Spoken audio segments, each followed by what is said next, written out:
जय हिंद दोस्तों। तो सूचना सहायक की मोस्ट इम्पोर्टेंट क्वेश्चन की जो सीरीज़ चल रही है हमारी कंप्यूटर नेटवर्क की, उस क्लास के अंदर आप सभी का हार्दिक स्वागत है। देखिए, जो भी हमारे न्यू व्यूवर्स हैं उनको मैं बताना चाहूँगा कि ये जो सीरीज़ है वीडियोस की, ये आपके लिए डेफिनेटली बहुत ही इम्पोर्टेंट है। बहुत ही प्यारे क्वेश्चन है जो व्यूअर्स स्टूडेंट्स मेरे से शुरू से जुड़े हुए उनको अच्छे से पता है, और उनके कमेंट्स आप देख लीजिए, उससे भी आपको आइडिया हो जाएगा कि स्टूडेंट्स इस सीरीज़ को बिल्कुल देखने के लिए वेट करते रहते हैं, वीडियो कब अपलोड और कब हम देखें। तो आप भी अगर नए हैं इस चैनल पे, फटाफट से इसको सब्सक्राइब कर दीजिए, वीडियो को लाइक कर दीजिए, और जो भी स्टूडेंट्स हैं, आपके प्यारे मित्र हैं, उन सभी को ये जो वीडियो है ज़रूर शेयर कर दीजिए। स्टार्ट करते हैं हम। देखिए, an ethernet cable is part of dash layer in the OSI model. अब ये क्या बोला, देखिए, ईथरनेट केबल इनमें से किस OSI मॉडल या लेयर का पार्ट है? Physical layer, data link layer, network layer और ट्रांसपोर्ट लेयर। तो देखिए, यहाँ पे हमारे पास किसकी बात हो गई? केबल की बात हो गई। और केबल की बात मतलब क्या होगा? कहीं ना कहीं हमारे पास किसकी बात हो रही है? फिजिकल डिवाइस या फिजिकल इक्विपमेंट की बात हो रही है। क्या हो रही है? फिजिकल इक्विपमेंट की बात हो रही है। और फिजिकल के अंदर मतलब हम किस चीज़ का यूज़ करते हैं? कौन सी लेयर के ऊपर हम सारी फिजिकल चीज़ों का यूज़ करते हैं? इसका मतलब क्या हो गया? Hardware device. हार्डवेयर कंपोनेंट बोल सकते हो आप, डिवाइस नहीं बोल सकते हो। तो हम इसका कहाँ पे यूज़ करते हैं? फिजिकल लेयर के ऊपर। कहाँ यूज़ करते हैं? फिजिकल लेयर के ऊपर। डेटा लिंक लेयर के ऊपर नहीं, नेटवर्क लेयर के अंदर, ट्रांसपोर्ट लेयर के अंदर नहीं। ओके, तो अगर आप पूछे कोई केबल कौन सी लेयर के ऊपर आपकी यूज़ की जाती है, तो कौन सी लेयर होगी आपकी? Physical layer. और आपको जो भी लेयर्स हैं उन सभी के नाम पता होने चाहिए, उन सभी के फंक्शंस पता होने चाहिए। जो भी वीडियोस अभी तक मैंने ली हैं उनके अंदर इन सारी चीज़ों को हमने अच्छे से डिस्कस कर लिया है। तो भी जो न्यू व्यूअर्स हैं उनके लिए देख लीजिए, आपकी लेयर इस तरीके से है: physical layer, data link layer, network layer, transport layer, session layer, presentation layer, और यहाँ पे हो गई आपकी एप्लीकेशन लेयर।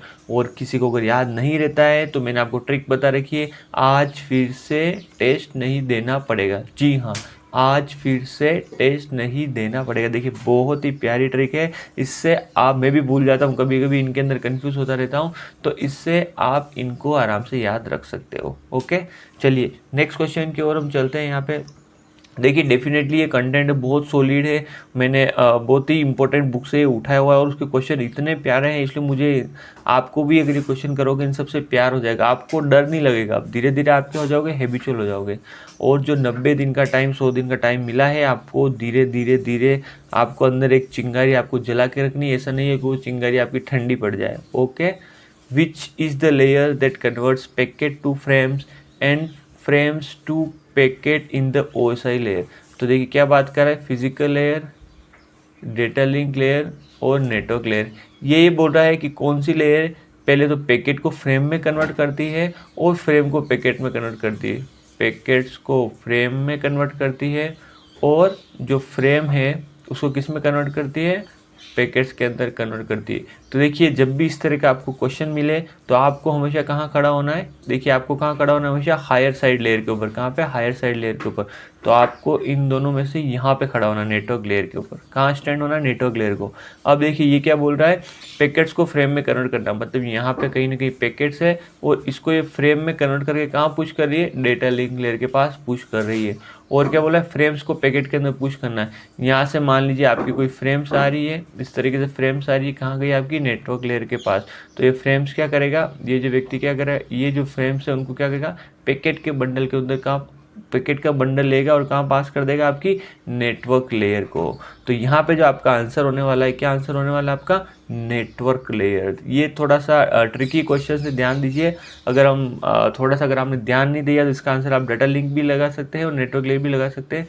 थोड़ा सा कंफ्यूजिंग टाइप है, तो इसका तरीका यही है कि आपको हमेशा कहाँ खड़ा रहना? हायर साइड पे। कहाँ खड़ा रहना? हायर साइड, मतलब अपर लेयर। जैसे physical layer, data link layer दिया हुआ है तो data link layer, data link layer, network layer दिया हुआ है तो नेटवर्क लेयर। ओके, चलिए नेक्स्ट क्वेश्चन की हम बात करते हैं। यहाँ पे, an internetworking device operating at the transport layer is called bridge, router, repeater और गेटवे। एक internetworking device operating at the transport layer, ऐसी डिवाइस जो ट्रांसपोर्ट लेयर के ऊपर आपके वर्क कर रही है। तो क्या आप बता सकते हैं ये जो अलग अलग डिवाइस दे रखी किस किस लेयर के ऊपर वर्क करती है? ब्रिज कौन सी लेयर के ऊपर वर्क करती है? Data link layer, router network layer, repeater आपका फिजिकल लेयर, गेटवे कौन सी layer? All layers. All layer मतलब यहाँ पे सारी लेयर आ चुकी है, सातों लेयर आ चुकी है OSI मॉडल के अकॉर्डिंग, और TCP के अकॉर्डिंग आपकी पांचों लेयर आ चुकी है। ये 5 भी हो सकता है, 4 भी हो सकता है ना, अलग अलग बुक के अंदर अलग अलग लेयर दी हुई है। ओके, तो इसका आंसर क्या हो जाएगा आपका? गेटवे हो जाएगा। क्या हो जाएगा? गेटवे। ठीक है, तो देखिए मज़ा आ रहा है ना आपको क्वेश्चन अटेंड करते हुए? तो क्वेश्चन से डरना नहीं। हाँ, ये जो सीरीज़ है आपकी वैसे एनकाउंटर सीरीज, क्वेश्चन का एनकाउंटर करना है ना। नेक्स्ट देखिए 179, which is the layer that converts raw bit to frames and frames to raw bit in the OSI model? ऐसी कौन सी लेयर है जो रो बिट को फ्रेम्स में कन्वर्ट करती है? तो फिर से आ जाते हैं हम यहाँ पे, physical layer, data link layer और नेटवर्क लेयर। अब किसकी बात कर रहा है ये देखिए, यहाँ पे फ्रेम्स को रो बिट में कन्वर्ट करती है। तो यहाँ पे जो आपकी फ्रेम्स है इसको क्या करेगी, किस में कन्वर्ट करेगी? रो बिट में, ऐसे 0 1 0 1 0 1 0 1 इस तरीके से कन्वर्ट करेगी। ओके, और क्या करेगी?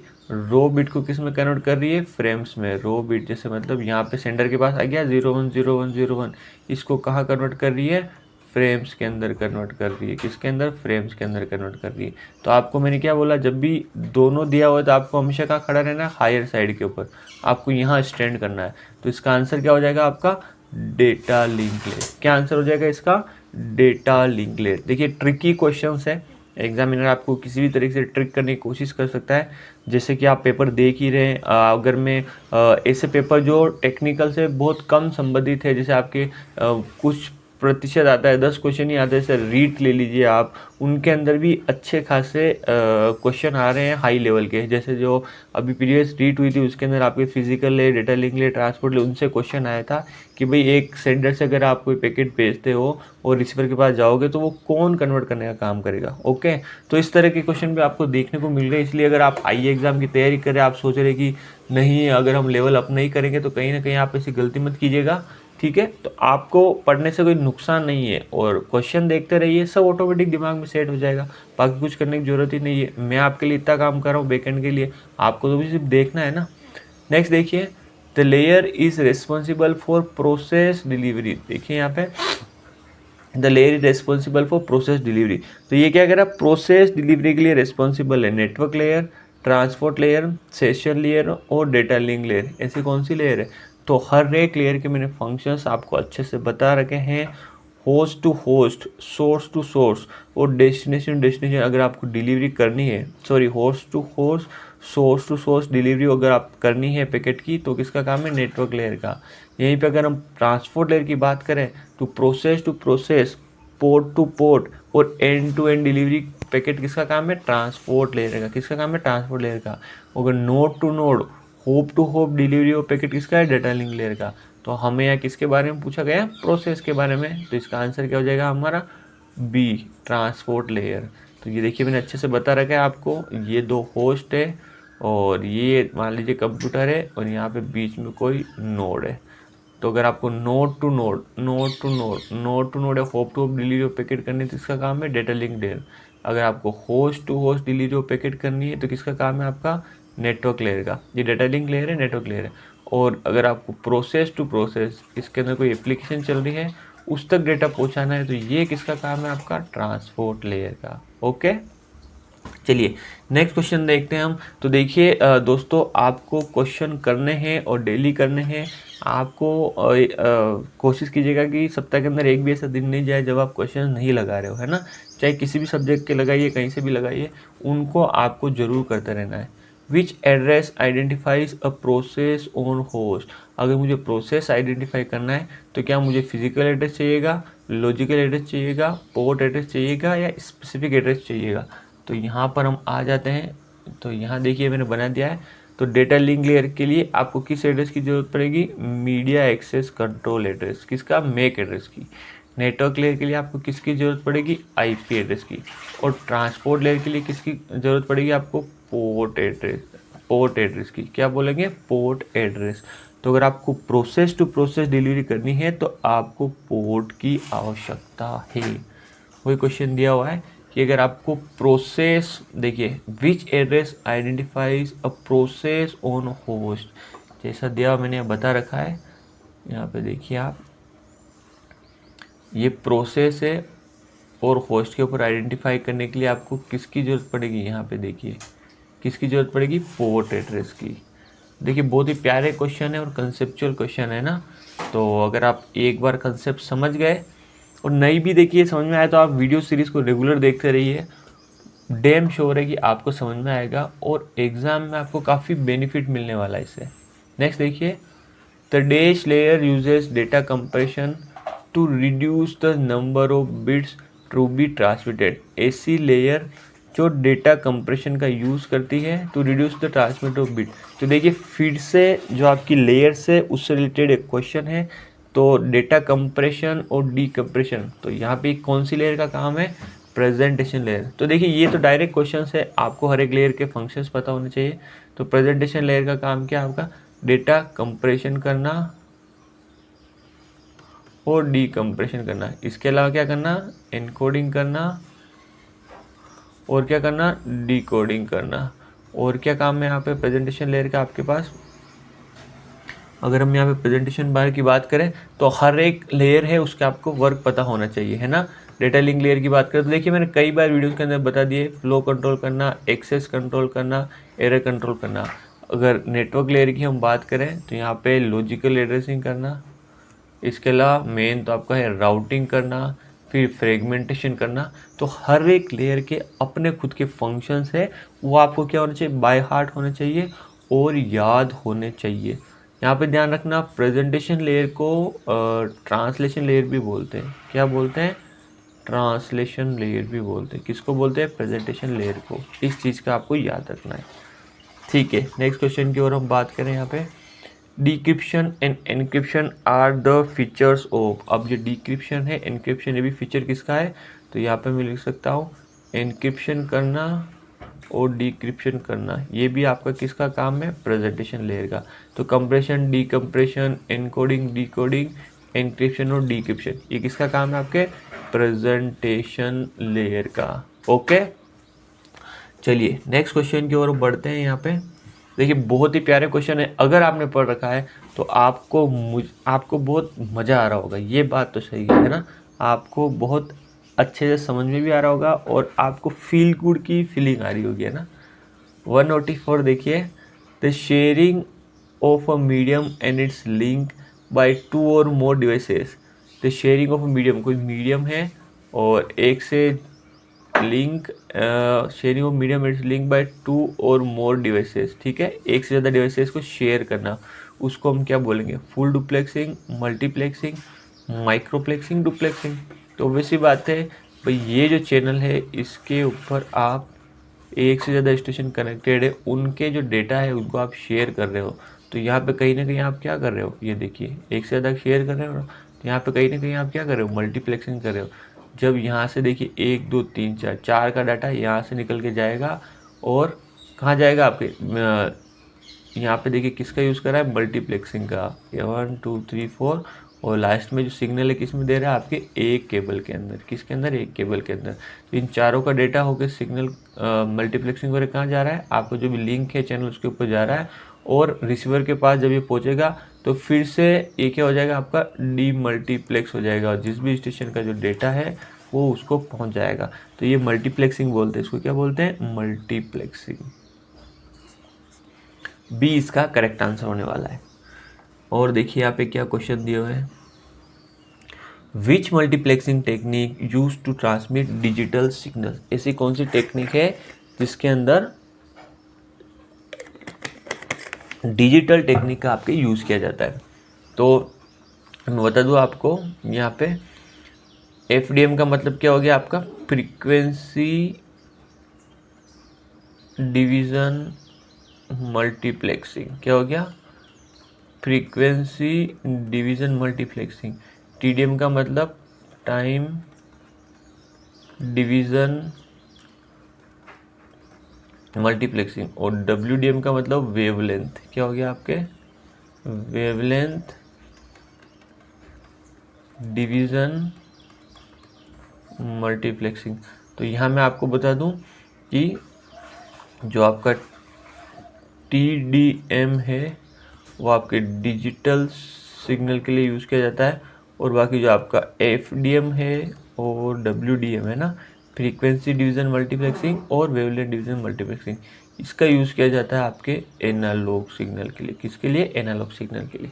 तो इसका जो आंसर निकल के आ जाएगा, क्या आ जाएगा आपके पास? TDM आंसर निकल के आ जाएगा। Which of this is not a guided media. देखिए बिल्कुल सिंपल क्वेश्चन पूछा गया है, गाइडेड मीडिया कौन सा नहीं है। ऑब्वियसली भाई बात है, गाइडेड मीडिया का मतलब क्या होगा? जहाँ पे हम क्या करते हैं, वायर का यूज़ कर रहे हैं। और गाइडेड मीडिया नहीं है, इसका मतलब क्या पूछा गया आपसे? अनगाइडेड मीडिया कौन सा है? मतलब ऐसा मीडिया जो वायरलेस है। देखते हैं, फाइबर ऑप्टिक नहीं, ये आपका गाइडेड मीडिया है ना। Coaxial cable guided media, copper wire guided media, wireless LAN unguided media.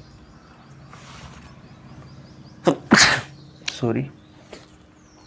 तो इसका आंसर क्या हो जाएगा? सी इसका करेक्ट आंसर हो जाएगा। देखिए सिंपल सिंपल क्वेश्चंस भी दिए हुए हैं, थोड़े क्वेश्चन घुमा के भी दिए हुए हैं। ओवरऑल जो क्वेश्चन दिए हुए हैं ना, बहुत प्यारे दिए हुए हैं। तो अगर आप इन क्वेश्चन को करते हैं ना, डेफिनेटली आपके कंसेप्ट डेवलप होने वाले हैं। देखिए अगर कोई कोचिंग वाला बोलता है कि मेरे इस जो कोचिंग से पढ़ाता हूँ उससे बाहर कोई क्वेश्चन नहीं जाता है, मेरे पढ़ाई से नहीं होता है, वो सारे के सारे एग्जाम के अंदर आते हैं, तो ये तो सब मतलब देख लीजिए मैनिपुलेटिव बातें हैं। मेरा कहने का मतलब है, अगर कोई बोलता है आपको कि भाई यहाँ से पढ़ने के बाद आपका कंसेप्ट डेवलप हो जाएगा, तो देखिए यही आपके लिए सबसे ज़्यादा बेनिफिशियल है। क्योंकि एग्ज़ाम के अंदर कभी सेम टू सेम क्वेश्चन नहीं छपते। हाँ कुछ परसेंटेज रहता है भाई, क्वेश्चन इधर से लेते हैं वो भी, तो कुछ परसेंटेज छप जाते हैं। इसका मतलब नहीं है कि भाई कोई क्लेम कर रहा है कि सारे क्वेश्चन यहीं से आते, नहीं। आपको क्या करना है, वहाँ से कंसेप्ट लेना है। अगर कोई बोल रहा है कि भाई कंसेप्ट आपके डेवलप हो सकते हैं, तो अगर आपके एक बार कंसेप्ट डेवलप हो गए, इसका मतलब किसी भी तरह का क्वेश्चन आए, किसी भी तरह का MCQ आए, घुमा के आए, ट्रिक करके आए, तो आप उसको आराम से हैंडल कर पाओगे। देखिए जो एग्जामिनर होते हैं ना, वो भी उनका कितना अनुभव होता है, उनको सब पता है कि स्टूडेंट आज के समय में कितनी तैयारी करके बैठा होता है, तो वो उसी हिसाब से पेपर का लेवल बनाते हैं, ठीक है ना। और उसी प्रकार से क्वेश्चन को क्या ट्रिक करते हैं। नेक्स्ट क्वेश्चन देखिए, UTP is commonly used in. UTP commonly कहाँ यूज़ की जाती है? DSL के अंदर, FTP के अंदर, HTTP के अंदर, नन। तो इसका आंसर क्या हो जाएगा आपका? DSL, digital subscribe link, digital subscriber line, है ना, डिजिटल सब्सक्राइबर लाइन। ये जनरली आपके होम के अंदर यूज़ किया जाता है, जहाँ पे आपको कनेक्शन की ज़रूरत होती है। तो नेक्स्ट क्वेश्चन देखिए यहाँ पे 189, coaxial cable consist of concentric copper conductor. ये पूछा कि जो कोएक्सियल केबल है उसके अंदर कितने कंसेंट्रिक कंडक्टर्स होते हैं। तो यहाँ पे एक तो आप जानते ही हैं, ये आपका, ये क्या हो गया आपका? Conductor, copper wire. कंडक्टर मतलब क्या हो गया? सुचालक, जहाँ पे करंट फ्लो कर सकता है। इसका आंसर क्या होगा? एक हो गया, एक नहीं होगा, दो होगा, क्योंकि यहाँ पे आप देखोगे तो यहाँ पे भी आपके कंडक्टर की एक लेयर लगा जाती है। क्या बोलते हैं आप इसको? ब्रेडेड मेटल शीट, है ना। यहाँ पे मेटल शीट का यूज़ किया जाता है, इसका यूज किया जाता है मेटल शीट का। इसका मतलब यहाँ पे जो कंडक्टर्स है वो कितने? दो है। एक तो ये कॉपर है और दूसरा कौन सा? ये ब्रेडेड मेटल शीट है। कॉन्सेंट्रिक का मतलब क्या होता है? एक जो ये सर्कल है उसके चारों ओर अगर यहाँ पे कोई इस तरीके से लिपटा हुआ, उसे हम क्या बोलते हैं? कॉन्सेंट्रिक। तो यहाँ पे ये क्या हो गया आपका? वायर हो गया, खुद कॉपर। और इसके अराउंड कहाँ पे? यहाँ पे फर्स्ट नहीं, सेकंड के ऊपर क्या है आपके? Metal sheet. ये मेटल शीट। तो देखिए कंडक्टर तो दो हो गए ना यहाँ पे, सुचालक, करंट के सुचालक, यही पूछा गया है इस क्वेश्चन के अंदर। तो इसका आंसर क्या हो जाएगा? 2 इसके करेक्ट आंसर है। नेक्स्ट क्वेश्चन देखिए यहाँ पे 190, fibre optics possess following properties.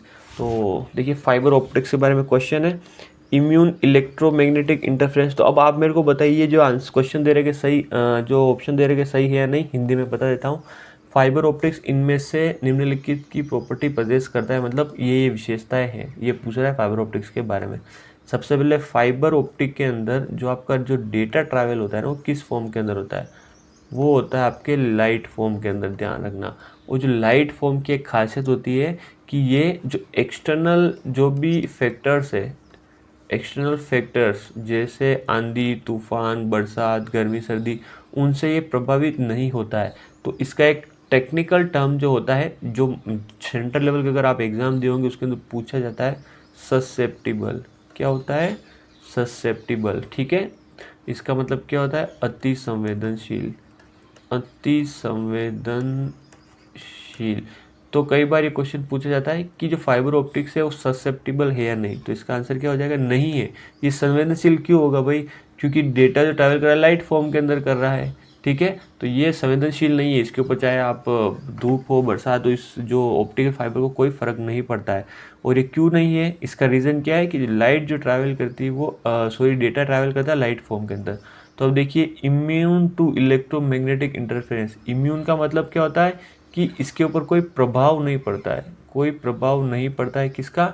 Electromagnetic interference. जो किरणें होती है ना इलेक्ट्रोमैग्नेटिक, इंटरफेरेंस, इंटरफेरेंस का मतलब क्या आता है? एक सिग्नल जा रहा है और उसी के ऊपर कोई दूसरा सिग्नल आ रहा है इस तरीके से, और इसने क्या कर दिया? इसको डिस्टोर्ट कर दिया किसी तरीके से, तो इसका कोई प्रभाव नहीं पड़ता। तो ये लाइन सही है क्या? ये लाइन ये बोल रही है कि इलेक्ट्रोमैग्नेटिक इंटरफेरेंस का फाइबर ऑप्टिक्स पे कोई प्रभाव नहीं पड़ता है। क्या है? सही है, बिल्कुल सही है। अभी मैंने बताया क्यों नहीं पड़ता, क्योंकि भाई लाइट है और लाइट का इलेक्ट्रिक से कोई लेना देना नहीं है, ठीक है। वेरी लेस सिग्नल एटेन्यूएशन, क्या इसका सिग्नल एटेन्यूएशन बहुत कम है? ये बिल्कुल सही है। देखिए, जो बाकी जो आपकी जो डेटा ट्रैवल करता है वो किस फॉर्म के अंदर करता है? आपका इलेक्ट्रिक फॉर्म के अंदर करता है। किस फॉर्म के अंदर करता है? इलेक्ट्रिक फॉर्म के अंदर। मैं किसकी बात कर रहा हूँ? जो आपकी अनशील्डेड ट्विस्टेड पीक केबल है, जो आपकी कोएक्सियल केबल है, जो आपकी वायरलेस है, उनकी बात कर रहा हूँ। वायरलेस के अंदर इलेक्ट्रोमैग्नेटिक फॉर्म के अंदर करेगा, और ये सारे के सारे क्या करते हैं? जैसे ट्रैवल करते रहते हैं, ऐसे ट्रैवल करते रहते हैं, और एक समय बाद क्या होते हैं? ये धीरे धीरे धीरे इनकी सिग्नल की स्ट्रेंथ क्या होती है? लॉस हो जाती है कुछ ही समय बाद। जैसे 200 मीटर हो गया, 500 मीटर हो गया, अलग अलग केबल के अनुसार अलग अलग इनकी सिग्नल एटेन्यूएशन है। पर अगर यही हम फाइबर की बात करें तो फाइबर केबल, जो फाइबर के अंदर लाइट ट्रैवल करती है ना, वो बहुत दूर तक जाती है। अगर हम कंपेयर करें, जैसे आपकी जो सिग्नल है आपकी, एक तो इलेक्ट्रिकल फॉर्म की तुलना में बात करें लाइट फॉर्म की, तो ये very very very greater than है। तो यहाँ पे जो एटेन्यूएशन होता है ना ट्रैवल का, वो न के बराबर होता है। तो ये चीज़ भी आपकी ये ट्रू है। इसका रीज़न भी आपको समझ में आ गया होगा, क्योंकि ऑब्वियसली बात है ये कि आपके सिग्नल है और ये एक्सटर्नल एनवायरनमेंट से इफेक्ट होते हैं। अगर यहाँ पे धूप ज़्यादा पड़ी तो भी इनको प्रॉब्लम होगी, यहाँ पे बारिश ज़्यादा हुई तो भी प्रॉब्लम होगी, पास में कोई करंट का वायर जा रहा है तो यहाँ पे इंटरफेरेंस क्रिएट करेगा। तो यार देखिए, इलेक्ट्रिक से तो रिएक्शन करेगा ही करेगा, ऑब्वियस ही बात है, ठीक है। Very hard to tap. Tap का मतलब क्या है कि भाई इसका जो कॉन्फ़िगरेशन होता है ना, वो कहीं ना कहीं मुश्किल हो जाती है। बिल्कुल सही बात है। फाइबर ऑप्टिक्स अगर आपको सेटअप करना है तो खुद के टूल्स होते हैं, खुद की मशीन्स होती है, उससे जाके एक वेल स्किल इंजीनियरिंग इसका सेटअप कर सकता है। तो क्या ये सारे के सारे सही हैं? हाँ जी हाँ, ये सारे के सारे जो ऑप्शन दिए हुए बिल्कुल सही है। डी इसका करेक्ट आंसर होगा। ओके, तो देखिए बहुत ही प्यारे क्वेश्चन दिए हुए हैं। अगर मेरे ख्याल से देखिए डेफिनेटली मैं बहुत अच्छी तरीके से आपके लिए लेके आ रहा हूँ कंटेंट, और आपने देखा ही होगा कि मेरा डिलीवरी का तरीका है बिल्कुल शानदार है। ओके, तो आपको क्या करना है कि आपके जो भी फ्रेंड्स हैं उनको ये चैनल जरूर शेयर करना। देखिए, जो बेसिक कंप्यूटर स्ट्रक्चर के अंदर क्वेश्चंस आए वो भी मेरे चैनल से आए हुए हैं, पर चूंकि मैं इतना नहीं ग्रो कर पा रहा हूँ, पता नहीं यूट्यूब क्यों आगे नहीं भेज रहा है, मुझे रीज़न समझ में नहीं आ रहा है। 2-2.5 साल तो हो गए मेरे को करते हुए। पर अब जिन भी स्टूडेंट्स को मिल रहे हैं ना वो क्वेश्चन, वो अब बोल रहे कि सर ये BCI के अंदर क्वेश्चन आया, ICI के अंदर आया हुआ है, तो वो कह रहे कि सर काश आपका चैनल पहले मिल जाता। तो अब देखिए, अब उस समय तो नहीं मिला, क्या करें, पर अभी मिल गया है, तो आप थोड़ी सी हेल्प कीजिए आपके सर की, और इसको बूस्ट करने के अंदर मेरी सहायता कीजिए। Okay, thank you.